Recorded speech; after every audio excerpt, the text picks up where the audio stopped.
A gente não vai lotear a prefeitura. A gente vai sentar para conversar sem ter o rabo preso com ninguém. Sem ter que prometer cargo para ninguém. Primeiro dia, depois que a gente vencer a eleição, nosso primeiro dia de mandato, nós vamos aumentar o salário dos professores e professoras de Belo Horizonte. Isso é a primeira coisa que nós vamos fazer. A gente quer construir um plano de governo que independa de ideologia, no sentido de que vá resolver e melhorar a vida das pessoas. A gente vai construir, quando a gente for para o segundo turno, nós vamos construir uma aliança entre as pessoas que querem pensar Belo Horizonte, não só ditas pessoas de esquerda, mas a gente vai construir uma aliança forte, potente, para construir um plano para a cidade, para o presente e para o futuro. Os principais nomes do cenário político passam por aqui. Café com Política. Café com Política de hoje recebe o professor Francisco Furró, ele que é candidato a vice na chapa com Duda Salabert pelo PDT. Professor, bom dia, tudo bem? Bom dia, Adriana. Bom dia a todos e todas que nos ouvem. Tenha um excelente dia. Estava falando com o senhor Furró. Eu pensei que fosse da Zona da Mata, porque tem uma família Furró na Zona da Mata. Sim, eu estava te explicando assim, rapidamente. Imigrantes franceses, pobres, que vieram para o Brasil no final do século XIX, como tantos outros italianos, espanhóis, portugueses, e eram artistas de circo originalmente, e entraram pelo litoral, chegaram em Minas e alguns ficaram na Zona da Mata, Juiz de Fora, subiram até o centro do estado, então estamos aqui. É uma família de militares, de policiais e de militares. Eu sou sobrinho de vários militares e tenho privilégio e muito orgulho de ter um irmão, querido irmão caçula, que é major da PM hoje. E você é aqui de Belo Horizonte? Nós somos nascidos e criados, e eu tenho uma curiosidade para dizer, eu sou de terceira geração de belo-horizontinos, isso é raro. A minha avó materna nasceu em Belo Horizonte, meus pais nasceram, eu tenho 46 anos, sou nascido e criado em Belo Horizonte. Belo Horizontino, professor de história, né? Exato. Professor, já começou a entrevista já contando a história aí da família Furró. E vamos falar um pouco dessa história que o senhor está construindo também na política, né? Na carreira política. É a primeira vez que o senhor se candidata a algum cargo público? Eu me candidatei em 2020 a vereador no meio da pandemia, muito consciente das minhas possibilidades, e fiquei muito feliz com a trajetória naquela época. Mas as candidaturas, isso é importante para as pessoas que estão nos ouvindo, é uma coisa que eu fui pensar sobre política institucional depois dos 35 anos. Até então, eu atuava em movimentos sociais, por exemplo, eu atuava na Associação de Usuários de Transporte Coletivo de Belo Horizonte. Então, a minha atuação, eu entendia que a minha contribuição para a sociedade era nos movimentos sociais, na sociedade civil, na luta do cidadão e da cidadã. E eu estudava e oferecia os meus conhecimentos e também me manifestava publicamente, por exemplo, pela diminuição do preço da passagem de ônibus. É um problema de Belo Horizonte crônico, uma passagem cara para um ônibus ruim. Então, eu me dediquei a isso, mas depois dos 35 anos, houve alguns convites e o PDT é uma escolha natural porque é o partido da educação. É o partido que tem na sua história, na sua carta de programa, a ênfase e a prioridade na educação. Então, quase que natural de eu ter vindo para o PDT e me encontrado com tantos educadores e educadoras competentes, maravilhosas no PDT. Como é que surgiu esse convite para compor chapa com a Duda Salabert? Duda é minha colega há muitos anos, conheço Duda há muitos anos, professora competentíssima, tanto eu quanto ela. Temos quase 30 anos de sala de aula. A gente fala, Adriana, entre os professores, a gente é professor do famoso cuspe-giz, do antigo quadro negro que era verde. A gente é professor do cuspe-giz, a gente é professor do chão da sala de aula. Então conheço a Duda há muito tempo, respeito muitíssimo. A Duda é da área da língua portuguesa, mas a gente se conhece e ela sabe do meu trabalho. Eu sou um estudioso da educação também, da legislação educacional há muitos anos. É um tema um dos meus 2 grandes temas de estudo, educação e mobilidade urbana. Então a gente já, muito antes da gente se encontrar no PDT, a gente já era amigo. E aí foi muito, muito natural e é um privilégio ser da chapa da grande professora Duda. E a gente veio, Adriana, como eu disse para você aqui antes da entrevista, nós viemos para qualificar o debate, viemos para trazer propostas, viemos para debater a cidade, ouvir as pessoas que moram em Belo Horizonte e evitar, por exemplo, aquela baixaria que está em São Paulo. A gente quer qualificar o debate. A polarização vai dificultar, o senhor acha? Não acho, não. Eu acho que a polarização, ela é uma compreensão do momento que nós estamos vivendo. Olha, é isso que está colocado não só no Brasil, no mundo todo. Temos que encarar isso com tranquilidade e oferecer às pessoas que estão nos ouvindo, os cidadãos e as cidadãs de Belo Horizonte, as pessoas que vivem a cidade, que estão no dia a dia, que levantam para trabalhar, para levar seus filhos para a escola, para pegar o ônibus, para pegar sua moto, para pegar seu carro, para construir riqueza. A gente tem que oferecer um projeto, um plano de governo para a vida das pessoas. Falar, olha, eu sou como você, eu vou à padaria de manhã, eu vou trabalhar de manhã, eu sei que o que a gente vive na pele, a gente tem problemas que a gente precisa resolver em Belo Horizonte. Por exemplo, o problema da saúde, que tem sido pouco falado. Belo Horizonte sempre teve um sistema com problemas, é claro, mas uma saúde pública que atendia a população razoavelmente bem. Dos anos para cá, mudou-se o sistema de prontuário eletrônico, virou um grande problema. As pessoas estão enfrentando problemas na saúde de Belo Horizonte. Os servidores públicos da saúde estão insatisfeitos com a forma como foi centralizado. Houve, em Belo Horizonte, uma centralização muito grande de poder e os gestores regionais, das 9 regionais, os gestores do posto de saúde, o secretário de saúde perdeu poder. O que aconteceu? Quem sofre? Quem está na ponta, quem precisa do atendimento médico. Então, a gente vem para qualificar o debate, a gente sabe da polarização, mas mais do que falar da polarização política, a gente vai falar dos problemas reais das pessoas e a gente quer resolver os problemas. A gente quer construir um plano de governo que independa de ideologia, no sentido de que vá resolver e melhorar a vida das pessoas. Sim. Como vice, é um grande desafio, né? Porque normalmente nas campanhas, sempre o candidato, cabeça de chapa, ele tem um destaque maior. Sim, perfeitamente. Né? Um protagonismo maior. E isso é inevitável. O vice, ele está lá, presente, né? Ele compõe, ele cumpre agendas. Como tornar esse papel de vice também um papel de protagonista e não de coadjuvante? Como que o senhor vai fazer isso?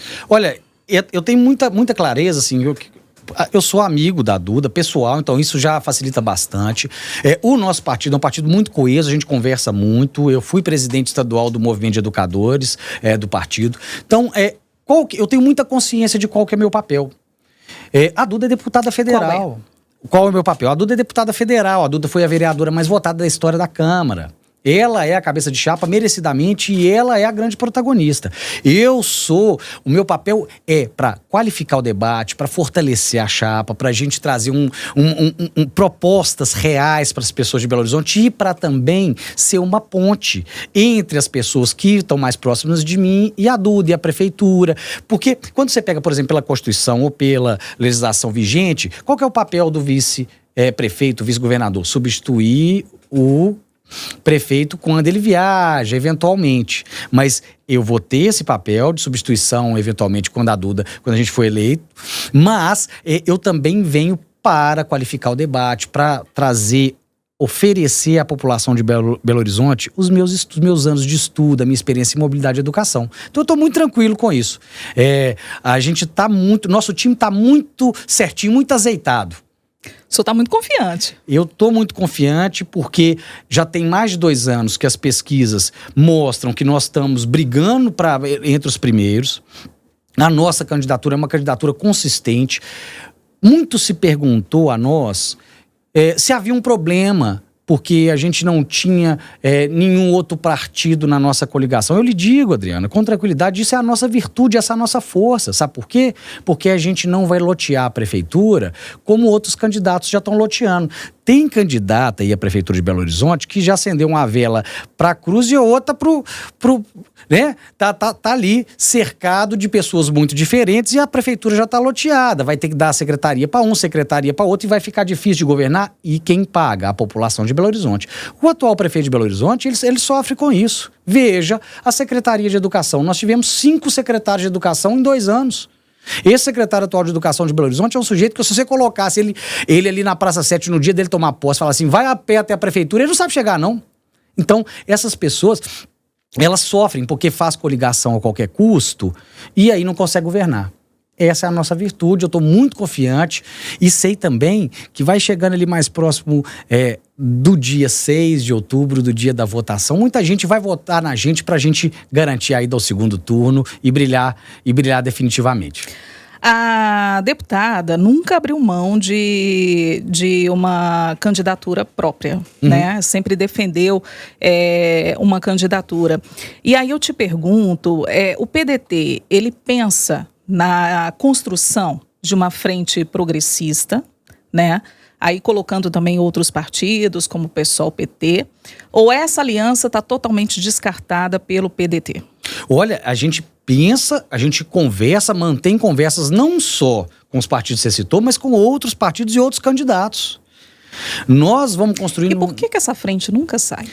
Mas aí, Adriana, tem também as escolhas das pessoas, os indivíduos. A gente é a candidatura mais viável eleitoralmente há mais de 2 anos.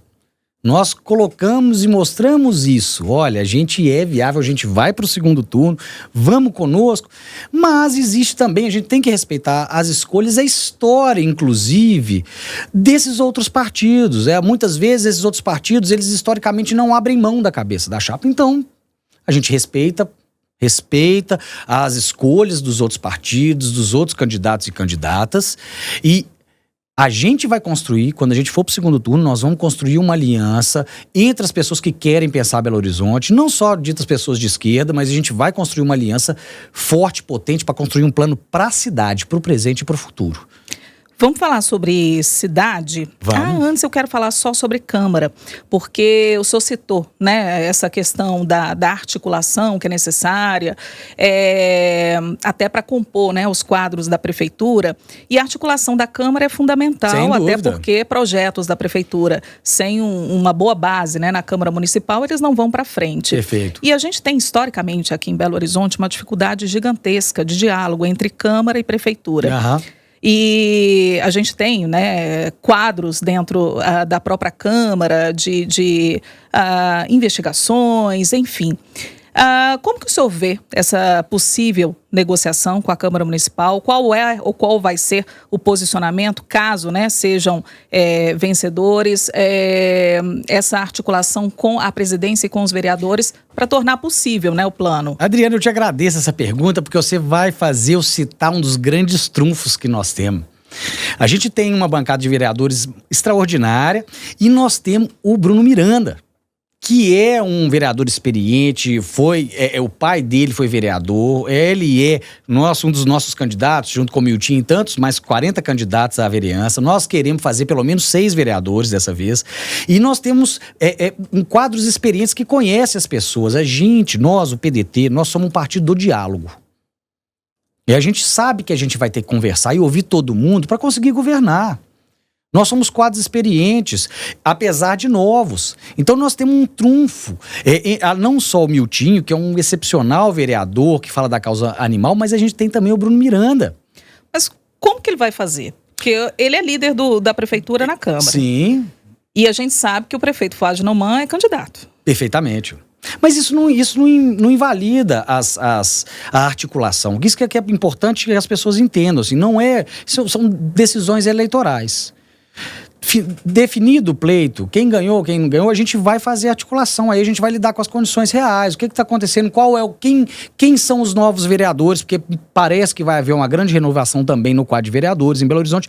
Nós vamos ter que lidar com a Câmara depois que ela se conformar. Então, pois não. Vereador Bruno Miranda vai pedir voto para a Duda ou para o Fuad? Ele está conosco na nossa convenção, estava lá, presidente municipal do partido, está com a gente. Tá com a gente. Pode concluir. Não, ele tá com a gente, tá conosco, é o PDT, a nossa chapa. E como eu te disse, o fato da gente ter uma chapa pura é a nossa virtude. A gente não vai lotear a prefeitura. A gente vai sentar para conversar sem ter o rabo preso com ninguém. Sem ter que prometer cargo para ninguém. Eu vou tocar num assunto que é da área do senhor. O senhor, como professor, deve acompanhar muito bem. O senhor acompanhou, né, a divulgação dos dados do IDEB. E a gente não conseguiu, em alguns momentos, alcançar, né, a meta esperada pelo IDEB. Nós temos, é importante a gente reforçar isso, que o Nordeste conseguiu as notas 10 do IDEB. Isso. Então, o melhor ensino público do Brasil hoje está no Nordeste. As 100 melhores escolas estão lá. Isso. Por que Belo Horizonte não está nessa lista? Caiu no desempenho nas escolas públicas aqui de Belo Horizonte, finais, né, dos anos fundamental. E é importante dizer isso porque na quinta série, pelo que o IDEB mostra, os alunos não conseguem fazer conta com moedinha de 50 centavos e 25 centavos. E nem resolver problema de dobro, de triplo. São conceitos básicos, né, professor? Sim, conceitos básicos. Esse problema da educação, as pessoas têm que entender. Olha, chega no momento de eleição, todos esses políticos que têm 100 anos que estão aí, falar educação, assume e não faz nada. Assume e não faz nada. Primeiro porque não tem conhecimento técnico. Olha a nossa secretaria de educação, tá na mão de um cara que é engenheiro, não faz ideia, não conhece educação. A gente tá claro e cristalino para nós. O primeiro dia, depois que a gente vencer a eleição, nosso primeiro dia de mandato, nós vamos aumentar o salário dos professores e professoras de Belo Horizonte. Isso é a primeira coisa que nós vamos fazer. Como? Nós vamos aumentar os salários, através do decreto, nós vamos aumentar os salários dos professores. Tem dinheiro para fazer isso, tá? Nós não vamos fazer nenhuma loucura fiscal, a gente está consciente das contas da cidade, nós vamos manter as contas da cidade equilibradas, mas nós vamos, além de aumentar os salários, nós vamos melhorar as condições de trabalho.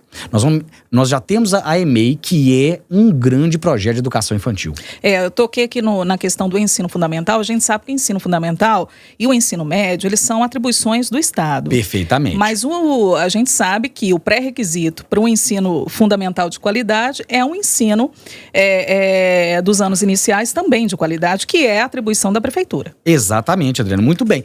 E assim, o que for de educação em Belo Horizonte, quando a gente chegar na prefeitura, é nossa responsabilidade. A gente sabe das atribuições, é claro que o infantil, a educação infantil é a prerrogativa do município, mas o município tem escola de fundamental e médio também, e nós temos interesse. A gente quer melhorar as condições e melhorar todos os índices de Belo Horizonte. Como? Não é da noite pro dia, não é uma loucura.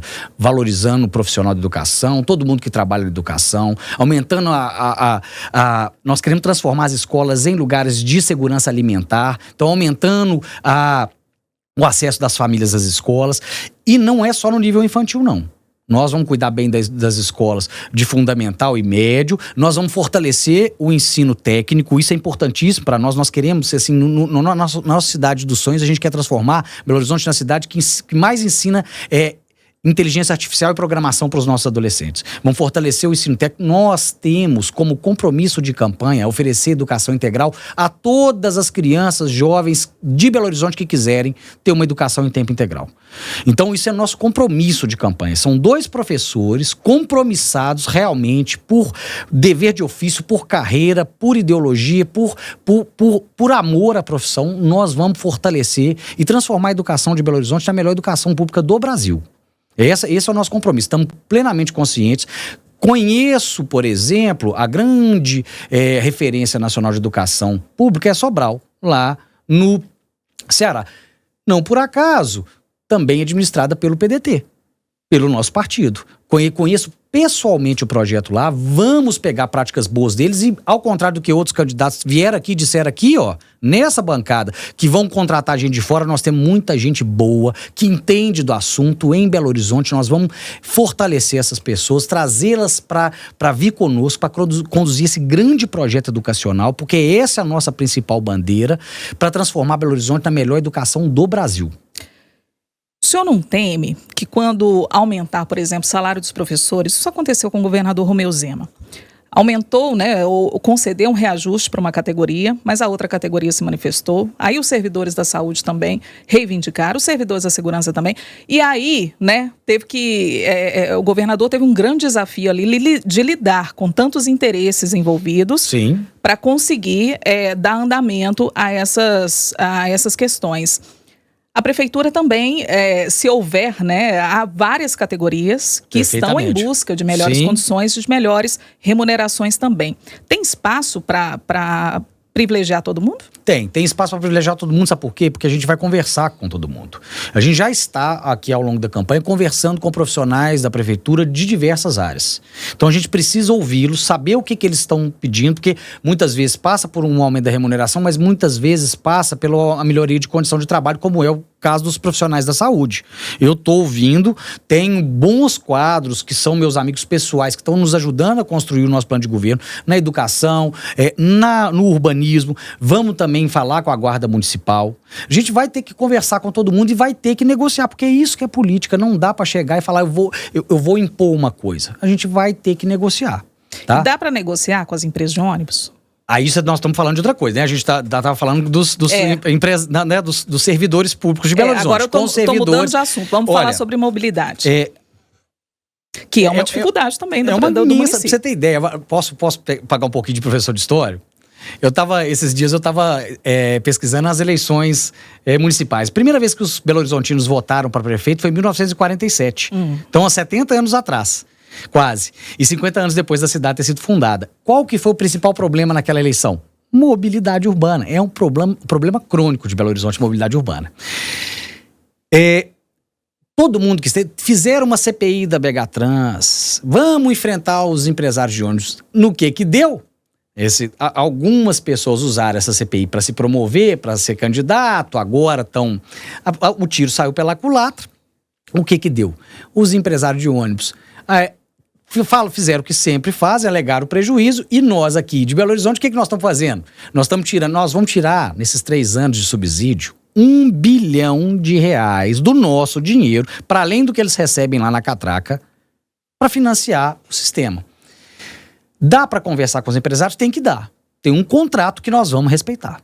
A gente não vai fazer nenhuma loucura. Tem um contrato que nós vamos respeitar, porque é necessário que haja segurança jurídica. A gente precisa deixar a população tranquila, que o serviço vai continuar sendo ofertado. Mas nós vamos ter que, ao longo dos 3 primeiros anos de mandato, sentar e conversar muito para a gente resolver esse problema. Porque não dá para a gente ficar dando R$1 bilhão do dinheiro do contribuinte na mão de empresário, como faz a atual prefeitura e como fez gente que hoje é candidata a prefeito, que ajudou a fazer esse processo. E a resolução do problema, ele passa por onde? Pela redução do subsídio, pela redução da passagem, pela melhoria do transporte? A primeira coisa que nós temos que fazer, é melhorar a condição do transporte para as pessoas que pegam. Eu peguei um trânsito na Cristian Machado terça-feira de manhã, as pessoas passando nos ônibus lotados. Eu peguei o ônibus quinta-feira de semana passada, peguei o ônibus para ir ao centro, muito complicado, um serviço que não atende. A gente precisa melhorar as condições. Eu lembro sempre da minha avó, e ela dizia, Francisco, para mim é muito difícil andar em Belo Horizonte porque eu não consigo subir no degrau do ônibus. Então veja, uma coisa que para mim na época não fazia muito sentido, mas que hoje faz. Então a gente precisa melhorar a condição da estrutura do ônibus. E a gente precisa sentar com todos os atores envolvidos. Existe um contrato, esses empresários assinaram um contrato com a prefeitura. Existe o subsídio que está sendo pago com o dinheiro da prefeitura. A gente precisa ver o que é possível fazer legalmente, a gente já sabe como é que vai ser esse caminho. E nós precisamos, sobretudo, garantir esse serviço o tempo todo para a população de Belo Horizonte. E entender que quando a gente fala de mobilidade urbana, Belo Horizonte hoje tem um dos piores trânsitos do Brasil. O horário de rush para você andar 10 quilômetros em Belo Horizonte é a mesma coisa de você andar em São Paulo. Você fica 1 hora para andar. Mobilidade urbana é um sistema interligado de modos de locomoção, a pé, de ônibus, de carro, de moto. Então é por isso, e a gente tem gente muito qualificada em Belo Horizonte para lidar com isso, é por isso que a gente precisa sentar e nesses primeiros anos de governo estruturar um projeto que não é para o nosso governo, é para a cidade. É para a cidade. A minha tese de mestrado é sobre a burocracia da mobilidade urbana e sobre os empresários de ônibus em Belo Horizonte. Na minha pesquisa, eu identifiquei muitas causas históricas do problema. E a gente sabe como que a gente vai conversar para resolver o problema. Agora 8h56. No Café com Política. Hora do bate-pronto. Professor Francisco Furró, é a primeira vez que o senhor está aqui no Café com Política, né? E nós temos esse momento solene, é o momento em que a gente tem o quadro de bate-pronto, como o próprio nome diz, são perguntas objetivas, respostas objetivas. Perfeitamente. Um ping-pong, vamos dizer assim, né? Começando então com mobilidade urbana. Mobilidade urbana? Solução fundamental para a cidade. Não existe cidade no presente e no futuro sem uma mobilidade urbana que funcione integrada. Carreira política. A carreira política foi uma coisa que aconteceu, não foi nunca uma prioridade na minha vida, mas aconteceu e eu tenho muita tranquilidade para oferecer o meu conhecimento, a minha experiência, a minha vida para servir aos cidadãos de Belo Horizonte. Belo Horizonte? Belo Horizonte é capital do meu coração, capital de Minas Gerais, e pode e será a cidade mais potente, mais rica do Brasil nos próximos anos. Ciro Gomes. Ciro Gomes é um quadro importante da política nacional, um homem muito preparado, foi ministro, que tem que ser respeitado, tem que ser ouvido. Infelizmente, muitas vezes peca por excessos e é uma coisa que a gente entende, porque nós somos pessoas adultas, a gente entende os excessos das pessoas. Não quer dizer que a gente concorda com tudo, mas eu continuo respeitando. É uma relação que está ok, resolvida? Está muito resolvida. Ele é um político profissional, um homem experimentado, segundo ele não será mais candidato a nada, e ele tem que ser ouvido. Ele foi ministro da Integração Nacional, ele fez a transposição de São Francisco. A gente precisa de ouvir essas pessoas, mesmo que a gente não concorde com tudo. Francisco Furró, professor, candidato a vice na chapa com Duda Salabert pelo PDT. Professor, obrigada, viu? Adriana, eu que agradeço a sua gentileza, a gentileza do tempo, a gentileza de todos os profissionais aqui. Agradeço aos ouvintes, aos cidadãos e cidadãs de Belo Horizonte, o seu tempo, a sua disponibilidade em nos ouvir nossas propostas.